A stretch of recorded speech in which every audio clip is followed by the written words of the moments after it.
Hello and welcome to the ACE Live Class Series. My name is Jackie Crockford and I will be your host for today's presentation on mental and physical exercises for long-term stress management. Thank you all for joining us today. I am joined by our presenter, ACE Master Trainer Extraordinaire, Lance Breger. Hi. Nice to see you. Hi, everybody. So Lance, you're joining us, and today we're going to be talking about mental and physical exercises, so we'll be going through those in a little bit. Yeah. But first, let's talk about you and what got you into this part of the fitness industry. So you've been an ACE Master Trainer, you've been a subject matter expert, you've been IDEA Program Director of the Year, but what got you into sort of the wellness side of the fitness industry? Oh, absolutely. It was a combination of my health coach certification from ACE and a trip to the ICU. Okay. I had so much stress as I was the head trainer at a fitness spa and running 2 wellness startup businesses.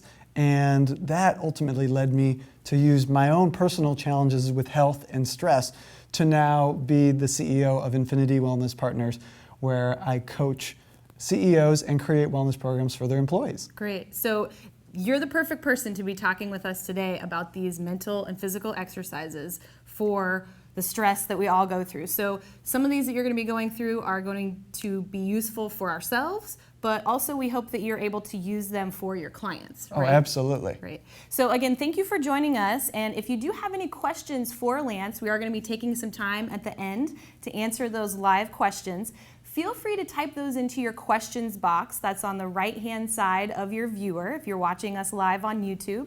And we'll go through those questions at the end. Lance, I'm just going to hand it over to you. Let's get started. Awesome. Thanks so much, Jackie. Thank you. Hi, everybody. Let's have some fun. And we're going to begin by covering what are our first 5 learning objectives. Our first is we want to make sure that you have the ability at the end of this class to be able to determine when exercise shifts into the fight or flight or stress response. Then we want you to have the ability to coach on 6 different lifestyle factors that impact you and your client's overall stress load. Then we're going to get into the real practical part where we'll be able to help you teach a mental and emotional exercise, as well as we're going to cover 6 different physical exercises that all reduce stress. That sound great? And lastly, yes, you will learn some great information, some awesome exercises, but it's truly our goals that the main objective is that you become the very best professional that you can be from our class today.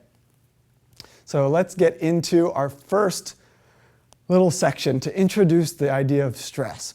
So I have 2 pictures here of seemingly opposite activities.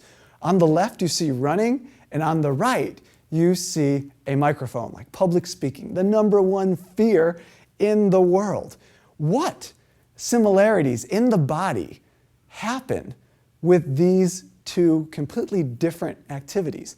We encourage you to type in what might be the similarities between running and public speaking, or substitute any stressful environment, traffic, paying bills, whatever may be for you.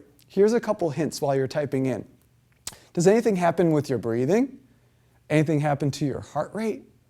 How about in your body or your muscles? Anything in the stomach? Well, what we want to show here is that exercise, A, is a stress. And we want to make sure that we can introduce you to how to manage that so that you and your clients could get the best results. 2 is the body doesn't know the difference between stresses. If it's a financial bill, if it's running late to a meeting, if it's traffic, if it's public speaking or through workout, the body will use it all the same. Also, all stress summates. Cold and flu season isn't cold and flu season because the temperature alone. It's all these little stresses that build up. There's more financial stress. There's darker or less sunlight. There's less activity. There's more sugar and caffeine and nutrition. There's less sleep. All these little stresses all summate and unfortunately lead to cold and flu season. So this is what we want you to know is exercise is a stress, and let's figure out where stress actually begins. I love our next slide because it really clearly shows that stress begins in the mind. It's literally how we perceive threats, interactions, events of our life. And when our brain perceives a threat, this can be what we see, what we hear, what we think, what we smell, what we can feel, it will send an alarm system, and in 2 minutes, it will send powerful hormones, which are chemical communicators, to the adrenal glands, which sit right on top of the kidneys. Notice that's in the lower back. So how this is important is we have 2 minutes to put the brakes on stress. And all the exercises that I'm going to be sharing with you all today, and you could practice right along at your computer, will and can be done in 2 minutes or less. Also want you to know that if we have chronic stress, and the average person has 17 to 31 of these stress responses or fight or flight happening per day, and the adrenal glands sit right on top of the kidneys. Well, if you have a client that has idiopathic back pain, and you're doing flexibility, you're doing core work, stability work, mobility, and they're not improving with their lower back, one of the main reasons could be is they have too much stress in their kidneys due to the overactivity of the adrenal glands. And when an organ is in pain and stressed, it's going to take all the nutrition and blood from the muscles in the area, causing the other muscles in the area to become weak and deactivated. So this may be an area that's really important for you and or your clients with back pain as well. So what happens if we don't do anything in this 2-minute window? Well, all heck may go go loose. What do you say? All heck may go on. So that means, and we're going to describe that, is the fight or flight response. We have 2 branches of the nervous system. On the right side of the screen, you will see the rest and digest. This is when our body's in cool, calm, and in homeostasis. All of our blood is in the middle of our body, which helps to support our organs and systems do what they want to do. But let's say it's a stressful situation. We are about to public speak, we're in traffic, we got a bill to pay, we're about to speak to someone in conflict or a challenging conversation. Well, it is going to release that powerful HPA axis. So in our previous slide, the hypothalamus talks to your pituitary gland in the brain, which then sends the signal to your adrenal glands to release hormones, which change the function of every single organ in your body. So your brain becomes more impulsive and also left hemisphere dominant, which means you're only going to be able to think logical, linear, mathematical, and do what you've always done, and you can't access your creativity. Your heart and lungs will speed up so you can deliver that energy.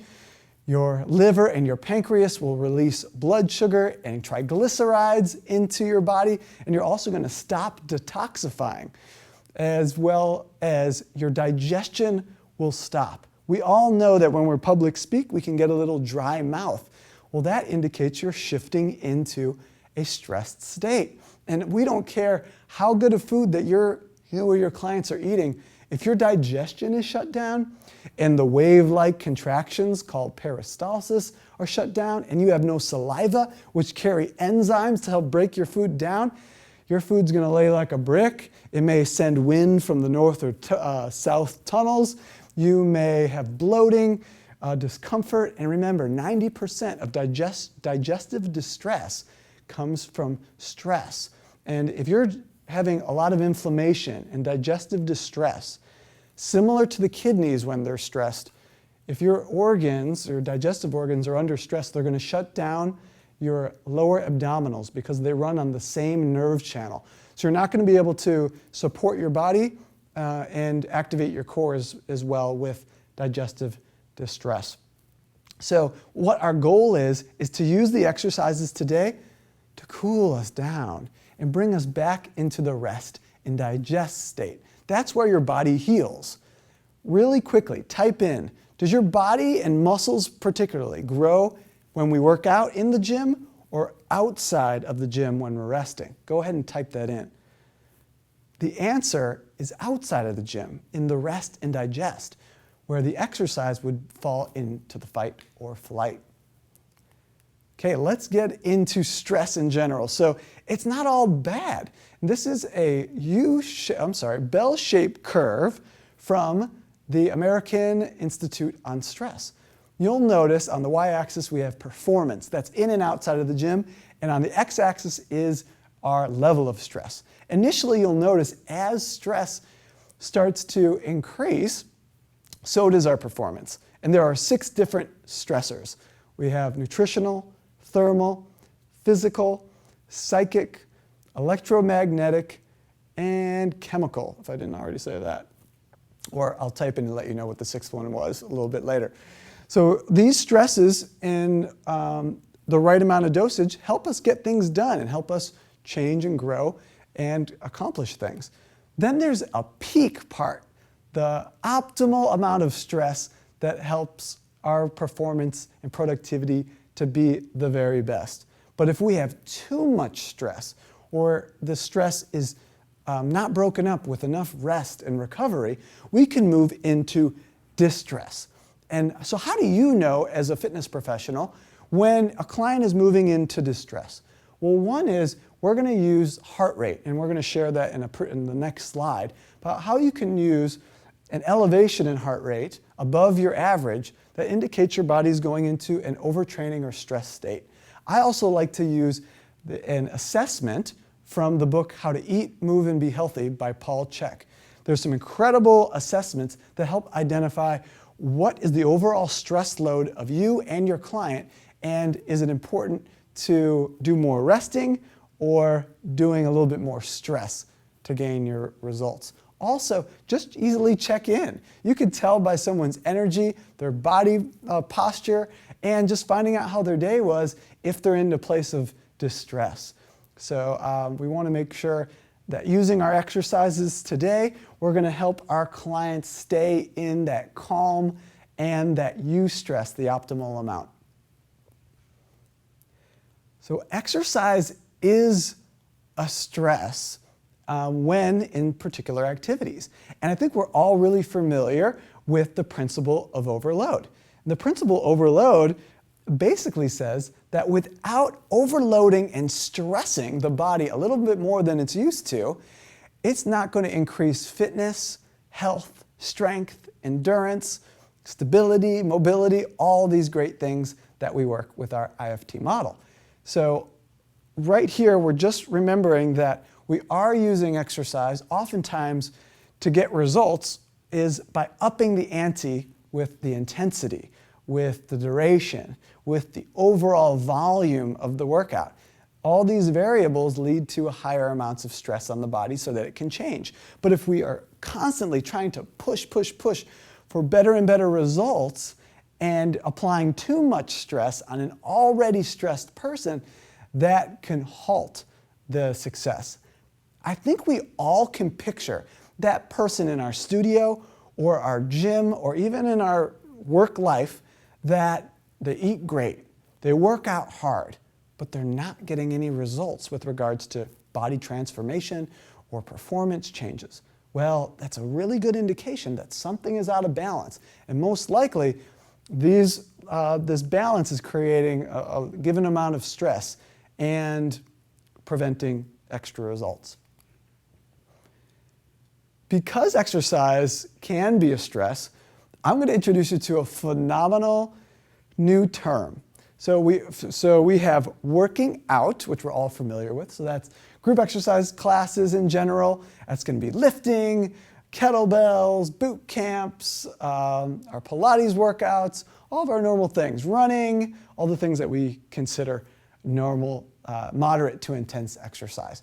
These break the body down on a cellular level, also on a fuel level. We use fuels. This is catabolic. If it's money, it's spending money. It's energy out. But we can't always be working out. We need the rest, the balance to be able to rejuvenate and get the true benefits of the work that we're doing. That's why we want a certain amount of rest period before training the same muscle groups, because those muscles need time to regenerate and repair and be able to adapt so that they can be stronger and better for our next workout. So I want to introduce you to working in. These are activities like walking, slow, gentle cardio, Tai Chi, restorative yin, really relaxing yoga classes. These are all energy in. They're all anabolic, meaning they help to build the body and bring you back into the rest and digest phase where we heal. So we're looking for a balance of working out versus working in.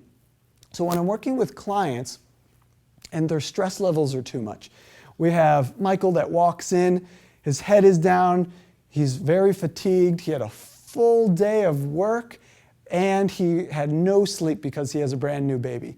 And he wants a really hard workout. Well, what's going to happen if I give him that workout? Well, his performance is going to deteriorate quick. He's going to be much more likely for an injury.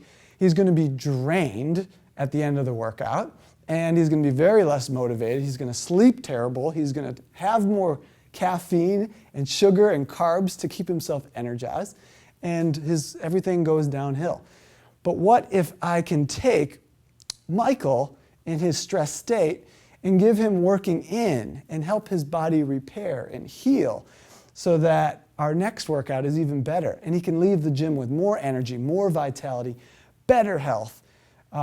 That's what we're really looking to do with this working in and working out. So let's figure out when your clients and you should be working in or working out.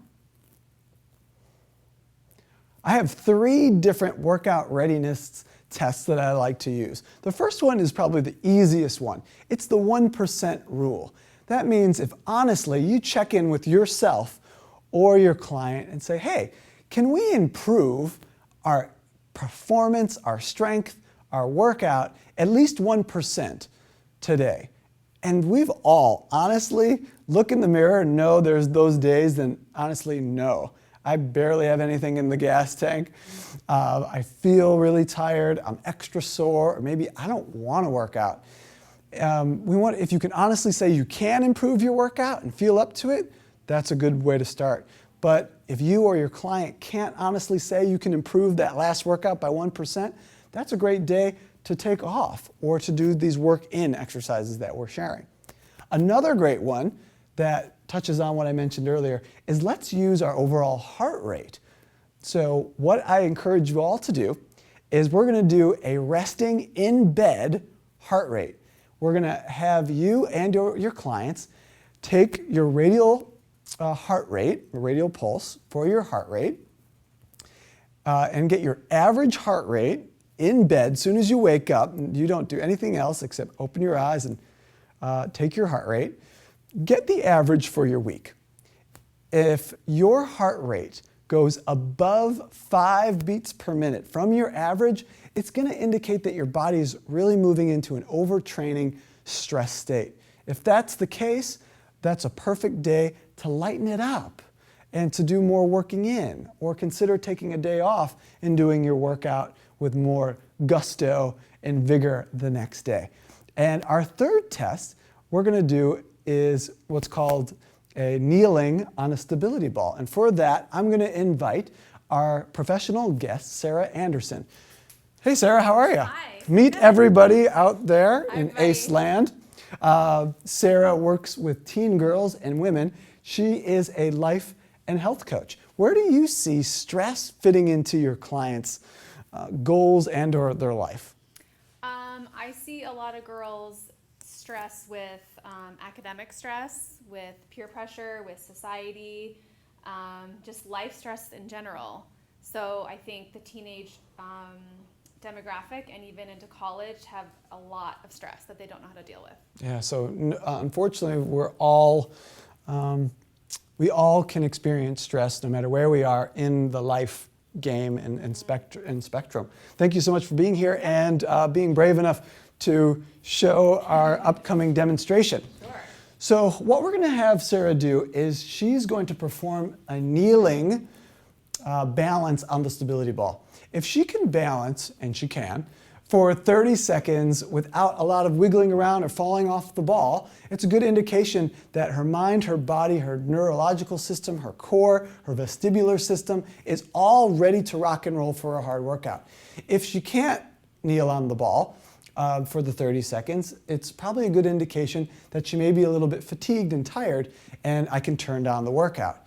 If your client or yourself have never done this exercise, I recommend a lower intensity using a BOSU, that's the half blue ball closer to the floor to do the exercise, or any balance exercise. We always want to do safety first. So I'm going to spot Sarah here. Thanks. Let me do it this way.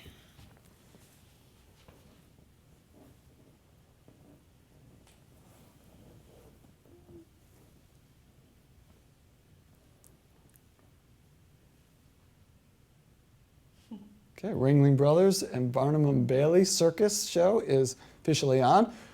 We're going to count her for 30 seconds, or maybe less. When you're on the ball, cue your client to keep their eyes focused on one point on the floor, to really straighten up out of their top of their spine, the crown of their head, to draw their belly button in towards the spine and give the ball a little squeeze between the knees. You can also touch the laces of the shoes on the ball for a little bit of balance. She did an awesome job. She can work out today. She's going to get off the ball in a very safe, easy way. Perfect job. So that proves to me and all of you out there in the world that Sarah's body and mind is ready for a good workout. But if that wasn't the case, we could easily turn the intensity down. Thank you so much for helping out. We'll see you a little bit later. Okay, that was not easy. So remember, safety first, and always I'm going to be conservative. So using the BOSU ball or just a normal standing balance challenge, anything to kind of get a good assessment of where your clients are at. So let's say we don't pass any of the readiness tests that we just shared. What are some, and it's time to work in, what are some great guidelines to know that what you're doing is working in? Well, first is you should be able to do working in exercises on a full stomach. When we become stressed, we learn that digestion shuts down.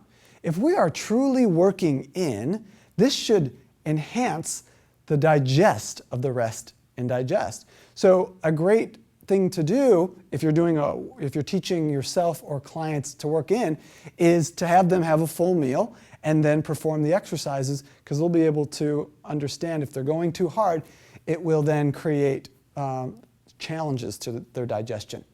We want to make sure that the mouth and tongue stay dry, stay moist. This is what I do when I'm in my yoga classes to make sure I'm not pushing it and just going with the flow of everybody else, and that I use my yoga classes truly for working in rather than working out. And I'll just notice, is my mouth getting too dry? And if it is, I'll slow it down, or I'll do more child's poses, or start to breathe a little bit slower so that I can keep my body from shifting into the fight or flight state. We want your breathing and your heart rate to also stay stable. When those start to increase, you are starting to shift into fight or flight or working out. So it's important to know that any movement, it's really cool, especially as fitness professionals, can be working in. Any exercise movement. So what I'm going to do is teach you another Tai Chi exercise called the energy push. So we want to connect your breathing with your movement. So take a deep breath in, and we're going to push our hands out as we exhale.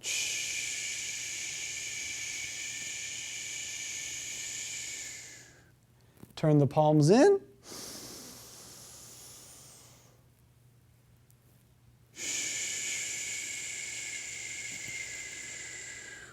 So that could be a cable press, right? Could be a cable row. Movement with breath. We don't want to exhale and keep moving. We want to connect the body and breath together, no matter what is the movement or the exercise.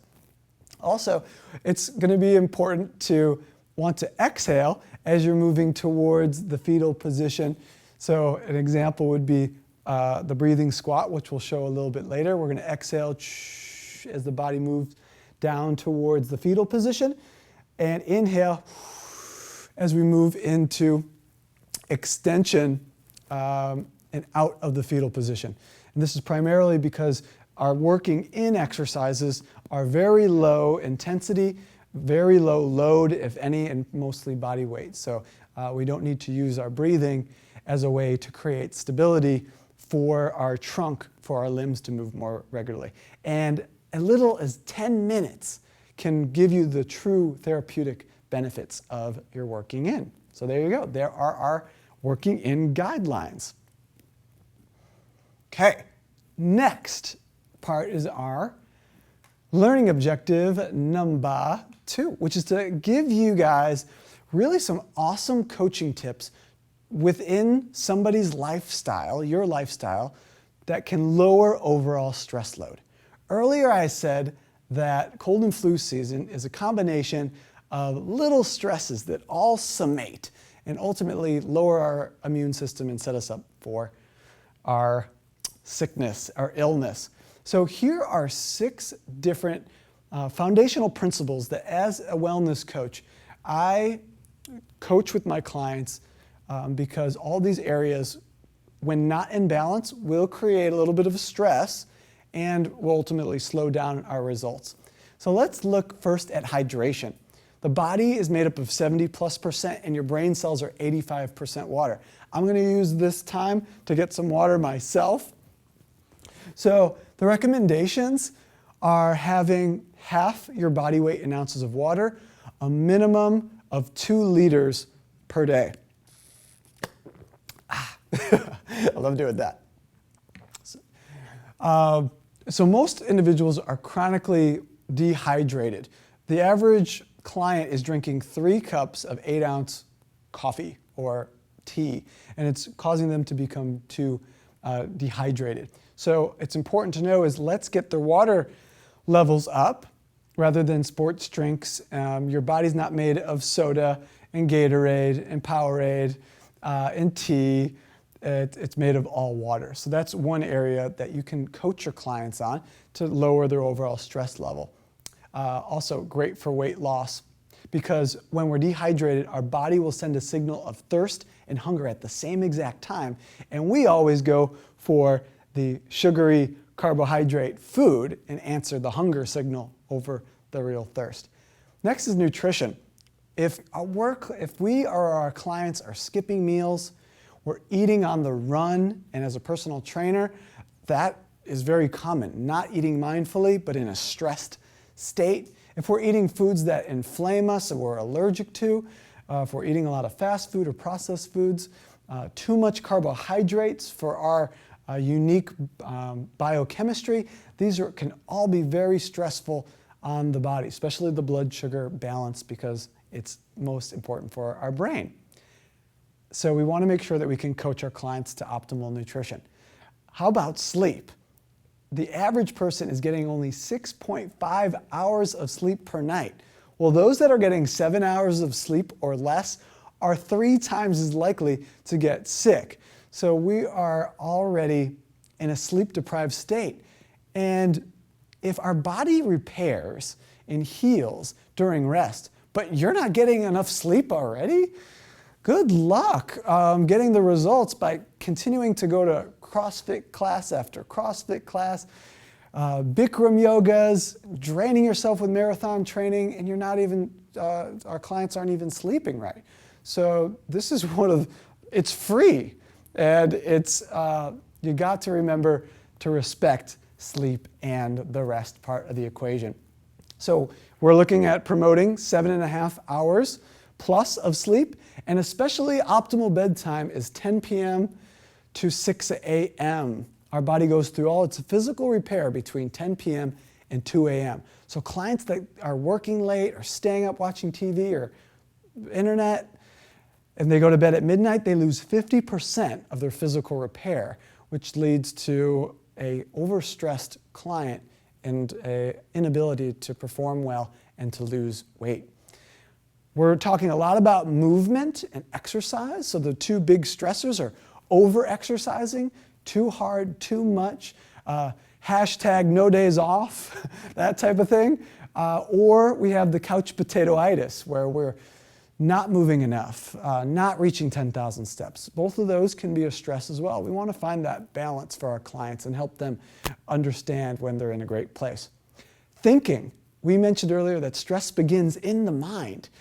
And it's estimated by Deepak Chopra that we have 68,000 thoughts per day coming in to this mind of yours. And guess what? 90% of them are negative in orientation, research shows, and you had yesterday. So you're having the same negative thoughts, fears, anxieties, insecurities, day after day after day, which ultimately create a lot of stress on the brain and the body.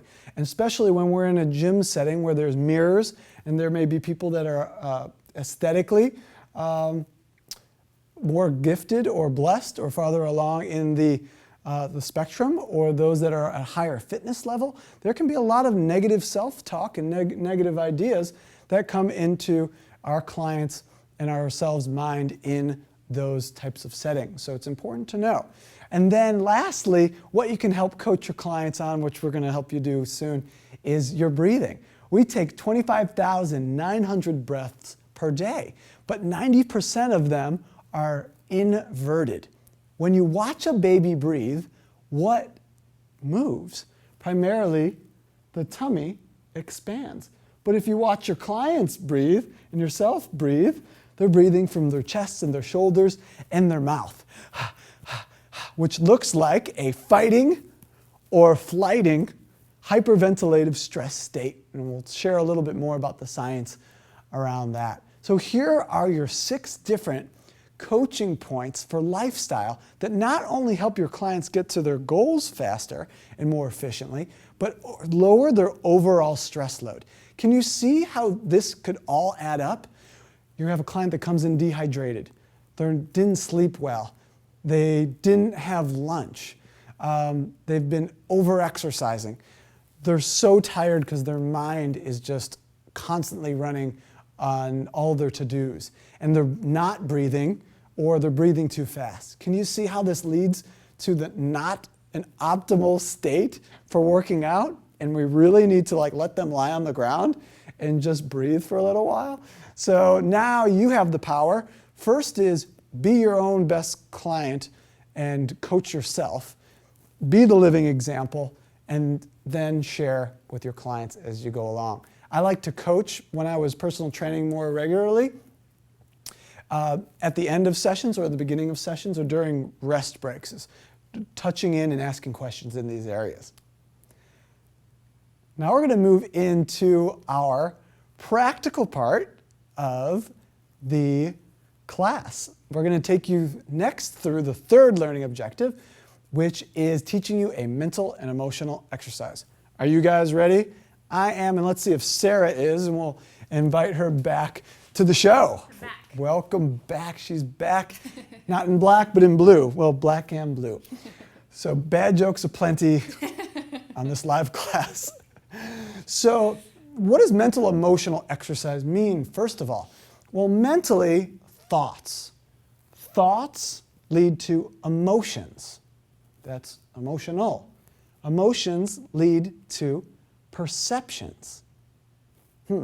Perceptions lead to action. Action leads to reality. So our thoughts elicit emotions.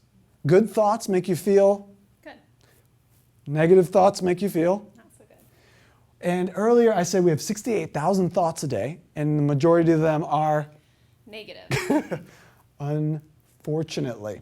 So what we're going to do is use this coin drill to take a negative thought and turn it over into a more positive, goal-affirmative, constructive thought. So every time we have a negative thought, or any thought, it strengthens the connection between the brain cells, and we will have that thought more frequently and for longer. So I mentioned that we have these thoughts, the same thoughts, day after day after day. Well, if we can manage our mind and catch that negative thought and flip it into a positive, time and time again, we then start to strengthen the positive thought, make that familiar, and the negative thought unfamiliar, and then that becomes the dominant thought that we have more regularly and more frequently. So let's use an example for one of your clients. What might be a negative thought that your clients might share with you or state out loud or have in or outside of the gym? I would say a lot of them would think, I'm never going to have the body that I want. Very common, very common. So when doing the exercise, you hear a client say a negative thought, or they're by themselves at work doing their day and they have the negative thought. You're going to pull out the coin with the tail side up and say that again. I'm never going to have the body that I want. Okay, so now what we're going to do is we're going to state the positive, functional opposite of I'm never going to have the body that I want as we turn the coin over to the head side up, or the positive side. So say the positive opposite while turning over the coin. I am grateful for my strong, healthy, confident body. That's awesome. Notice how your energy even just changed saying that. Now, do you think all your clients can 100% believe and say that positive opposite from their heart and truly? No, I think a lot of them wouldn't believe it fully because it's, so extreme. Okay. Yeah. That's very, very common as well. So there you can change and make the statement something that's more realistic. Okay. Or, and you always have the possibility because between the positive side in the coin and the negative side of the coin always exists the possibility or the potential. So we could have our client say, I have the possibility or the potential to have a healthy, strong, and confident body. Because you always have the potential and the possibility to do anything in this world. So let's try that again. From the top? From the top, the negative thought, and let's do the possibility side. Okay. I'm never going to have the body that I want. I'm grateful for my strong, confident, healthy body. I have the possibility to achieve and create the body that I want. Is she awesome or what? And you can too, but you got to use your coin. And every time you have the negative thought, we want to pull out the coin time and time again. And why is doing the coin important? Well, we're ingraining the nervous system and the muscular system as we use the coin. It's not necessarily strong enough to just to keep it up in the mind, but to say it out loud, to turn it over, makes it real and creates more muscle memory. Thank you so much. And I'm going to take my coin back because I want to use this a little later today. Okay, now we're going to move into our 6 physical exercises that reduce stress. And I'm going to take a quick sip of water. That's your cue to join the hydration train that we're headed on. So the first exercise we're going to teach is belly breathing. And that was one of the coaching lifestyle points. 25,900 breaths a day, and most of them are from the chest and shoulders. So what I'd like Sarah to do is actually, I'm going to enhance this exercise for her with not by enhancing the slide, but by enhancing with a peppermint organic essential oil, which I'll share a little bit. What we're going to do is give her a drop in her palm. She'll rub her palms together, and she's going to place one hand on her chest and one hand on her navel. And I'm going to begin just by asking Sarah to take some deep, full breaths through her nose. Optimal breathing happens through the nose because it filters our air, it humidifies our air, it twirls our air, and we have nerve endings in the nose that activate the parasympathetic, or the rest and digest nervous system. So by breathing through the nose, anytime you're feeling stressed, either in your mind or in your body, we want to begin by taking nose breaths. Now let's ask Sarah, and she's going to let us know which hand is moving first and most as she breathes. My top hand on my chest is definitely moving the most. So it's the top hand that's Yes. moving the most. That's very, very common. So now what we want to cue her is, let's see if we can have the hand that's covering the navel expand for the first 2/3 of that breath. So we want our stomach to push our hand out for the first 2/3 of the breath, and then the hand on the chest rise the last 1/3. I can visually see that her hand is moving, her belly and hand are moving more regularly. How do you feel? That was a great one. I was in my breathing zone. Oh, sorry. I feel my hand moving on my belly now and just able to get a deeper breath. So the deeper breath means more oxygen, and oxygen is your body's primary nutrient for energy conversion. So if we're taking these shallow breaths, your biochemistry is off, you're going to be fatigued throughout the day, you're going to crave caffeine and sugars and stimulants, be nodding off. So deep, full breaths are going to be important. Let's show you an exercise called slow breathing. We're going to do a 10-second breath. We're going to take only 6 breaths in 1 minute, okay? So exhale all the way out.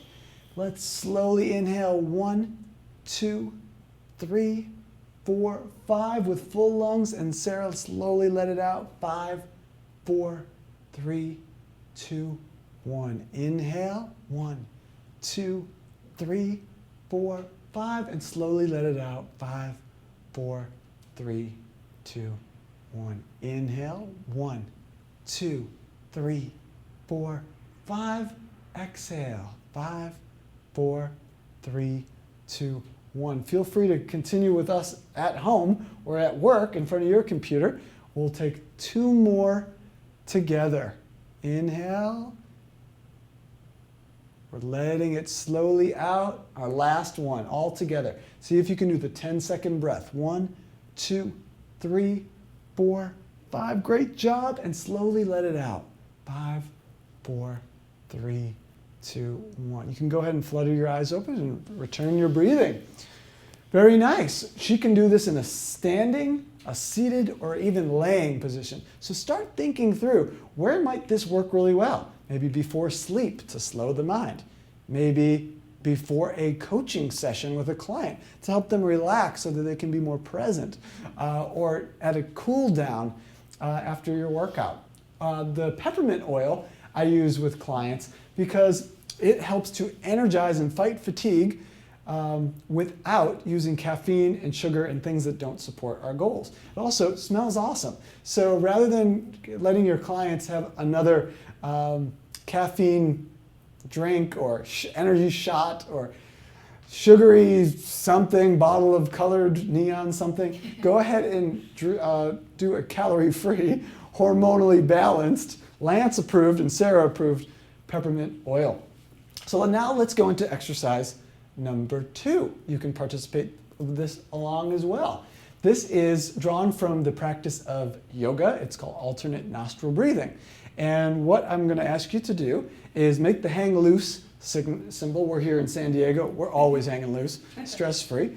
Where you're going to place your right thumb over your right nostril and exhale using your belly all the way out your left nostril. Now, when you're done, inhale back up your right side. Stomach fills. Switch the covering when you have full lungs and exhale now out your left side. I'm sorry, your right side. Inhale back up. Exhale out left. As Sarah continues, follow along with her as I share some of the science behind it. Not only are we continuing to breathe through the nose and belly to slow down stress, but each nostril stimulates the opposite hemisphere of the brain. And when we become stressed, we become left brain dominant. So this is an excellent way to start to activate both hemispheres of the brain, especially for creativity on the right side of the brain, holistic thinking, and things that can help us get creative with overcoming stressful situations or in our own work or health life. Also, it's a secret meditation so that she is focusing on her breathing and not putting her finger in her nose rather than the 68,000 thoughts that come out through in her mind. So she's going to complete her next one. She looks so calm. Should we even stop her? I don't even know. And she could flutter her eyes open. She's ready. Very calm. Anything on either of the breathing exercises that you think is helpful that you would want to share with your clients or everybody out there? I think making sure that you have your hand placed on your belly just to have that physical awareness of that, the breath originating from the belly is really important. I like to close my eyes just because I tend to feel more relaxed. And maybe have a tissue for alternate breathing. It is allergy season. Yeah. Oh my gosh, we don't have allergies in San Diego No, either. So but- come out and join us. But okay, that's Otherwise, awesome. those were both, really easy to learn, and I think everyone can do either of those as their client. Fantastic. We have 3 more exercises to show. The next, we're going to continue our breathing cycle, and we're going to connect it with movement and do a walking meditation. A lot of people say, Lance, I can't meditate. Well, you definitely can, but let's do something that's more supportive to what works for you. So sitting still, when you're sitting still all day long, and stress was made to move you, mobilize you. So we're going to teach a moving meditation right now. So let's go ahead. We're going to show you 2 different ways of doing this exercise. Sarah's going to show you. What we're going to do, the first is, she's going to take one of those nice, full, deep inhales as she takes some basic steps forward. She's going to count how many steps forward she takes as she's inhaling. Took like 4. Okay, so she counted 4 steps. Now let's exhale and count how many steps you're taking. About 4. Perfect. So now let's do this backwards. 1, 2, 3, 4. She should be full lungs, and exhale out. 1, 2, 3, 4. Very good. So what we're doing here is we're slowing the breathing down, slowing the walking down. I know that I can find myself walking around really, really fast. My mind is spinning. This is a great exercise to do. We're always walking throughout the day, so you can start to count your steps and how many inhales and exhales. And you're going to notice as you start becoming more relaxed, you can take 5 steps, 6 steps, 7 steps, even 10 with the inhale and the exhale. And having a new puppy, I had a puppy, it can be a little bit stressful if the puppy's not behaving. I would practice my breathing so I didn't, get a little too forceful on Fido. Okay, now let's try this again, but we're going to alternate inhales and exhales with each step. So we're going to inhale 1 step forward. Exhale. Continue.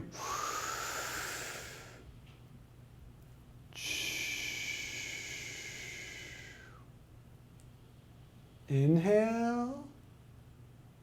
Exhale.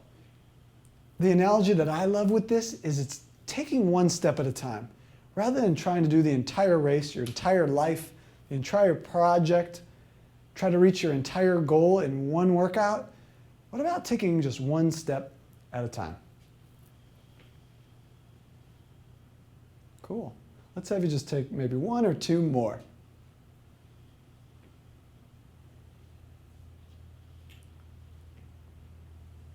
Great. That is a walking meditation. Terrific. We have 2 more exercises that we need, 3 more exercises that we need to get through. We're not going to stress the wellness guy, trying to keep everybody on time. We're just going to do less reps and a little bit shorter, and I'm happy to answer questions as we can. Now we're going to go back to the working in, where we're going to connect our breathing and movement with a breathing squat.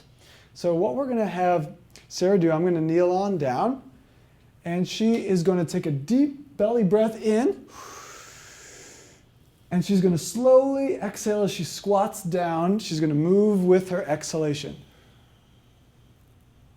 She's just stopped breathing. So she's going to inhale all the way up and exhale all the way down. Remember, when working in, we don't want the heart rate to elevate. We don't want the breathing to elevate. We don't want the mouth to dry out. We don't want her to be stressing the body or tension. If she has limited range of motion or any sort of injuries, you can just shorten the range of motion to any depth that works for you and or your client. Or if their heart rate is getting too high, just shrink down the squat. You can also use a stability ball against a wall if your client needs a little bit more support. Excellent. And take a break. Okay, your workout is done now. We're going to move to more of a relaxation exercise. We're going to move to another exercise drawn from yoga with legs up the wall. So we're going to move to the back part of our studio here. Go ahead and sit down on the floor with your side up against the wall. And scooch on over. Nice. And what I'd like you to do is turn onto your back and put your legs up onto the wall. And as a reminder, you're going to have to use really outdoor voice to be able to communicate to everybody here because they can't see you as much. So legs up the wall is drawn from a yoga exercise. So what do you feel, Sarah, as your legs are up the wall? I feel, is that good? Can you hear me? I feel It's great. a stretch in my hamstrings a little. Mm-hmm. My back actually feels relaxed, and I feel some draining of blood down through my legs. Yeah, I feel good. Excellent. You're looking great. A couple things is legs up the wall is an inversion, which helps to relax the nervous system by turning your body upside down. So blood and lymph can come back to the heart and the brain. This is also another awesome exercise and position to work on our belly breathing. So Sarah can place a hand or two onto the stomach and practice her belly breathing. This is an excellent exercise if you ever need a client that's all up in their mind and need to ground them. It's terrific to do right before bed. You will be tired like that and ready for bed. And also great for post-workout to be able to bring blood back up to the cardiovascular system because it's less stressful to be in this position than upright. She's doing an excellent job as well here. So last thing I'd like to point out is her backside is really close up to the wall. Well, if you and or your clients don't have that flexibility, because I sure don't, you will slide your body back so it's more relaxing. We don't want the stretch in the hamstring to be too intense that we can't relax and totally be supported by the floor and or the wall. Okay? I'm sorry, you have to wake up, ma'am. So you can bend your knees and slide them over to the side, and you're going to just sit up against the wall as we finish with our final exercise, which is called progressive relaxation. When our body gets stressed, our muscles tense up. So we're going to use tension of the muscles to help actually relax the brain. By relaxing the body, we relax the brain. What I'm going to ask Sarah to do is to tighten maybe 2 or 3 different areas of her body for 5 seconds with a lot of tightness and tension, and then relax. Okay? So let's start with the hands. So show us the tightest grip you can make for 5, 4 white knuckles, 3, take a deep breath in, and let her hands go. Probably feel very light now. Everyone in internet land wants to see your biceps. So go ahead and now tighten your biceps and hands for 5, 4, 3, tighter, tighter, 2, 1, let them go. And our last one we'll do for today, due to time, is we're going to shrug our shoulders up. And why don't we tighten our jaw and scrunch our face, get all those muscles nice and tight. No one's watching, don't worry. 5, 4, 3, 2, 1, and let it all go. This can also be done through the abdomen, the glutes, the thighs, the feet, everything, and helps to completely relax. You too can be cool, calm, and in blue, like us. That's an awesome job. Anything you want to share with the group before we finish up? I just feel really relaxed. Like my eyes feel really relaxed. I feel really good in my body. I feel like very present as well. Awesome. So thank you so much for your participation. We all really appreciate it. Work in. Yeah, absolutely. We will see you again. Okay, thanks. So thank you so much for participating in all of our exercises. I want to, before we move to your questions, I'm inviting you all to transform information into wisdom and really make a change in your life and your own life by applying at least one new thing, maybe one of these exercises. Maybe it was one of the coaching points to you and or your client's life for the next 21 consecutive days. Behavior change experts say that if we do the same action and habit for 7 to 21 days, it creates entrainment. And that's what we're here to do. We need to be the living examples. We are the teaching tools for our clients, our industry, and our world. So think it. What's going to be my challenge? Ink it. You'll be 10 times as likely to be able to get those results. So go ahead and good luck on your challenge. I'd love to continue to support you, your clients, anybody in your life in any way that I can. Feel free to connect with me to learn more about stress or answer any questions. And now it's time to share my reference sources. You can get some great information at the ACE Health Coach Manual as well as our personal training manual. And type in any of your questions or comments that you have, and we'll invite Jackie back and read them off. Thank you, Lance. Great job. Thank you, Yeah. Sarah. I was doing those exercises as we're off camera, and I was very relaxed and feeling very You look present good. as well. Yes, I had my working in as you were doing the presentation. So thank you. Thank you, everyone, for joining us and typing in all of your comments and questions.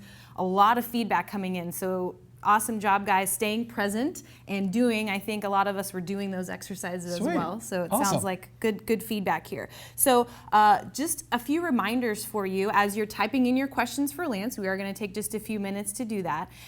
You do have the opportunity to rewatch this presentation. I know a few of you were questioning in the chat box. So feel free to rewind at any point. It is on YouTube, so you can rewind to any point that you'd like to replay or see the exercises again, and you can do that throughout the day today as this link will stay live. If you would like to purchase CECs for today's presentation, remember you're watching and learning today for free, but if you would like to receive CECs in your MyAce account, you can do that, and I'll mention that later in just a few moments. But again, feel free and type in your questions. So one of the things that I kind of saw a few questions come in, Lance, talking about the movement to breath that you did with the squat exercise. A lot of us in the fitness industry, we teach our clients to exhale on the concentric movement and then inhale on the eccentric movement. But what we talked about today in the working in was the opposite of that. So can you just sort of talk to us a little bit more about why, in a working in fashion, why that's important? Sure, absolutely, and a great question that happens a lot. When we're doing working in, we're not stressing the body. Low intensity, incredibly low load, if any at all. And our body, we're not even really cueing on form. So we aren't going to need as much support and interthoracic pressure to be built up so to be able to lift the heavier loads. When you lift a load that's 20 repetitions or higher, you can actually completely let go of the normal or what we're trained with exhaling through the concentric portion. So that would be one reason. Another resource to check out is Dan Hellman through the Czech Institute has an awesome recorded webinar called Heavy Breathing. So exhalation excites certain actions and muscles in the body, and inhalation excites and activates certain actions and muscles of the body as well. So that will tell you which particular muscles and actions get turned on and turned off. So the idea, we wouldn't want to exhale as we're about to throw a pitch, that just feels weird. So you inhale through extension, right? And go moving away. So that's why we exhale into fetal, because you don't breathe in as you move into fetal position. Right. So you're actually exciting the muscles as well. So hopefully that answers. Great, yeah, perfect, thank you. So a little bit more along the lines of some of the exercises that we talked about. We did the legs up the wall, which you mentioned stems from practice in yoga, and also the alternate nostril breathing stems from yoga practices. Yes. With legs up the wall or things that are like that in that supine position, is that appropriate for all of our clients? Is there maybe a different way if somebody can't put their legs all the way extended the way Sarah did? Is there a way to alter that? Awesome question. First is it appropriate for everybody? No. So if any client gets dizzy when they're lying on their back for too long, especially if we have prenatal clients, we want to be careful for how long that they're going to be on their back.